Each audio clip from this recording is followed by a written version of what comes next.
دایکی نارین سلام عليكم فەرموو خوشکە باشەکەم. عەلەیکم السەلام وەرەحمەتوڵڵی وبەڕەکاتوه.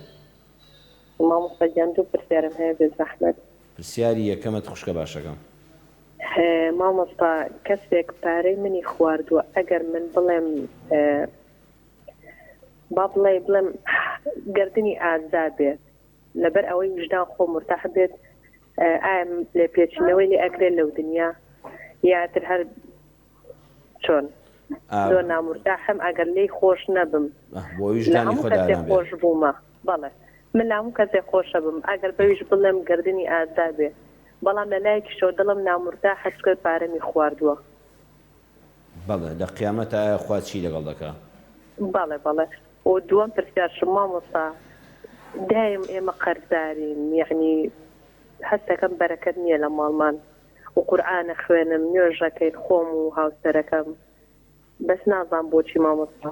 چەند ساڵە من شوم کردووە و زەواجم کردووە هەر قەرزدارین. دایکی نارین بڵین پیشەی هاوسەری بەڕێزت چییە داهاتان پیشەتان یعنی لەوە چێزاری وایە تۆ زۆریش کار دەکەی بەڵام موچەکە بۆ خۆی کەمە یعنی پیشەکە ئەو شێوەیە نییە. بەڵێ پێشمەرگەیە پێشمەرگەیە دەی لەشی ساڵی خۆی گەورە بیپارێزی یا ڕەبی. بەسەر چاوی ئینشاڵڵا بە ئیزنی خۆی گەورە هەندێک قسەی خێر بۆ دەکەم دایکی نارین بۆ هەردوو پرسیارەکەت. باشەکەم دایکی نارین خوا لێ بێدا دەیجان. دایکی نارین دەڵێ کەسێک پارەی خواردووم بەڵام بوو ئەوەی دڵ و دەروونم پاک بێ و خۆم بە خەڵکەوە عەزیان نەدەم ڕەحمەتی خوا لێ بێ دایکی نارین کارەکەت باشە چونکە کاتێک کەسێک ڕقوقین هەڵدەگرێ بەرامبەر بە کەسێک کە غەدری لێ کردووە پێش ئەوەی لەو بدرا لە خۆت بدەی لە خۆت دەدەی خۆت دەسووتێنی ئەواگای لە هیچ نییە لە بیری چۆتەوە کەستەمی لە تۆ کردەوە و پارەکەشی خواردووە دووشی کردووە ڕاستە لە لای خی گەورە خۆ ڕزگاری نابێ ئەچێتەوە بەدەمی محکەمەی خی پەروەردگار بەڵام تۆ لەم دنیادا هەر خەفەتی پێ بخۆی هەر خەفەتی پێ بخۆی دەسەڵات شن نییە لە ڕووی یاسایی و دادوەریەوە داوای مافی ڕای خۆت بکەی و حاکمێک کارەکانت بۆ ڕایی بکە و حەقت بۆ وەرگێتەوە وەڵا گردنت ئازا کردو دەست خۆش بێ گەرنی ئەوە هەموو کەس ئازا بێ بەڵام هەر بەدڵنیاییەوە گرەیەک لە دڵ تا دەمێنێ کە بیر دەکەیتەوە چۆن پارەکانی خواردن بەڵام خوا من خۆم ڕزگار دەکەم هیچ کە بیری لێ ناکەمەوە بە کورتی ئەم گردن ئازاییەی تۆ یعنی خوا حەواڵەم بە تۆ کرد من هیچ کە خۆمی پێوە ماندوو ناکەم لە قیامەتە تۆ مادام گردنت ئازا کردووە خی پەروەردگار لەو خۆش دەبێ بەڵام ئەمەی تۆ بە فێڕۆ ناچێ والله دڵنیا بە ئەندازەی پارەکەت خوا بەلانی کەمەوە بۆت زەڕبی یەکودە دەکا لەسەر تای تەرازۆکانی چاکەت ئەوەندە حەسەنات و خێرت بۆ دادەنێ چونکە تۆ لە دنیادا لە کەسێک خۆش بووی و لە بەرخاتی خوا گەرنت ئازا کردووە و ئەو گرەی دەرونی خۆت بەخوا سپاردووە ئینشاءڵڵا خی گەورە لەو کەسەش مادام لەوە ئەچێجاری وا هەیە دەستبڕ نەبێ بە تایبەتی نەبوونی وای لەکرد بێ پارەکەی خوارد بێ و بارودۆخێک بەسەری هاتوێت پارەکەی لە دەستان نەبوو بێ کە پارەکە دەداتەوە بۆم خەرزەوە چۆ دیوانی خوا تۆ گەرنت ئازا کرد خوا لەو خۆش دەبێ بەڵام دڵنیا بە دایکی نارین خی پەروەردگار لە قیامەتە ئەجرێکی هەرە گەورە دەداتەوە بە تۆ وەخوای گەورە لە زۆرێک لە گوناهەکانت خۆش دەبێ چونکە تۆ لەبەر خاتی خی پەروەردگار و دڵ و دەروون پاکردنەوە لەبەر خوا گردنی کەسێکت ئازا کرد خوا گردنی تۆ لە گوناهەکان و لە ئاگری جەهەنەم ئازاد دەکات کارەکەت زۆر چاکە دڵت پێی خۆش بێ بە یەکجاری بە لە پێنای خوادا گردنی ئازاکە وەجارشکەش وریاتر بە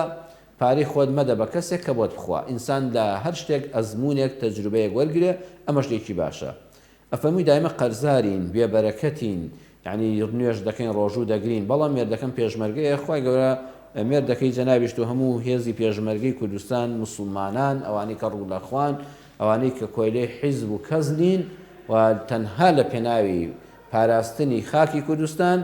و لە پێناوی شکۆی نەتەوەی کورد و لە پێناوی ئەم فەقیر و هەژارەدا کە ئەم بارودۆخە بە و هەموو شەق و شڕێەوە هێستا خێمەکەی سەرمان هەڵنەگیرێ و نەچینەوە ژێر پۆستاڵی دوژمنانی چوار دەورمان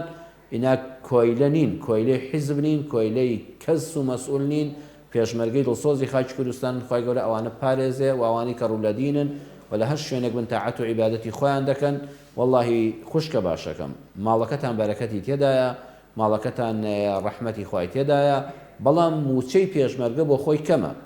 ئەو مەسئولانە بەداخەوە لە وڵاتی ئێمەدا گەندەڵن گەندەڵی لە موچەدا هەتا سەر ئێسقانی ڕۆیشتەوە مە زۆر جار چارەمان ناشینە لە بەرچاوی حکومەت چونکە ئەم ڕاستیانە دەڵێن یعنی هیوا هەیە بە پلەی فەریق و لیوا خانە نشین بۆ مانگی 4-5 ملیۆن لوژ دەدا وڵی نە پێشمەرگەیەکی ڕەسەند و پەسەند بووە نەماندوو بووە نشتێکی وای کردووە لە پەنا ئەم مەسئول و لە پەنا ئەو خزم و لە پێکوری هەیە جاش بۆ برا هەیە جاش بۆ ئێستا بە پلەی لیوا و عەقید و عەمید خانەنشینە پێشمەرگەکەی مێردەکەی تۆش پێشمەرگەیەکی ڕاست و دروستی کوردستانە ئێبرا 700 هزار وەڵڵی هیچی پێ ناکرێ یعنی بیدەی بەچی فەقیرە بیدەی بە ژەهر ناتکوژێ بۆیە ئەمە ئینشاءڵڵا بێبەرەکەتی نییە دڵی خۆدوالێ مەکە بڵێ ماڵەکەمان بەرەکەتی تێدانێ موچەکە بۆ خۆی کەمە بازاڕیش بەو هەموو گرانیەوە ئێدەرە قەت نایە ئینشاءڵڵا مێردی بەڕێزت هەوڵ بن ئێوە خۆتان قەناعەت بە یەکتر بکەن ئەو ڕۆژانی کە لە پێشمەرگایەتی نیە و لە ماڵەیە بەڕاستی هەمومان دەبێت دووسێ ئیش بکەین زروفی کوردستان وایە ئەوەی بە حەڵاڵی بژیە ئەوەی پەنا بۆ گەندەڵکاری نەبە ئەوەی کەوا بەنا بۆ موچەی بندیوار و حرام نەبە وەڵڵاهی بە موچەیەک دەرەخەن نایە بەخوا بە ئیشێک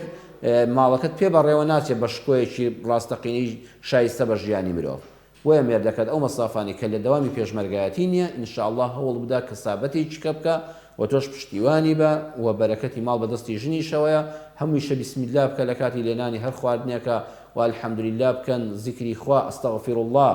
بەردەوام ئینشاءڵڵا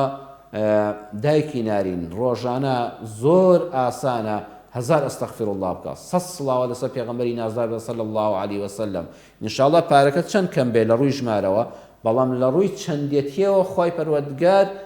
لە ڕووی چۆنیەتیەوە هەر چەندێتیەکەی کەمە ژمارەکە کەمە بەڵام لە ڕووی چۆنیەتیەوە خوا بەرەکەتی تێدەخا خوا لە نەخۆشی دەتان پارێزێ لە بەڵا دەتان پارێزێ هیوا هەیە معاشی 2 ملیۆنی ژوەر دەگرێت کەچی دایمە محتاجە چونکە بەرەکەتی تێدا نەماوە ئینشاءڵڵا خوا بەرەکەت دەژێڕێتەوە ماڵەکەتان و خوای پەروەردگار لە بەڵا و موسیبەت ئێوەش و ئێمەش و هەموو مسلمانان دەپارێزێ خوا ڕەحم بە هەموو لایەکمان بکە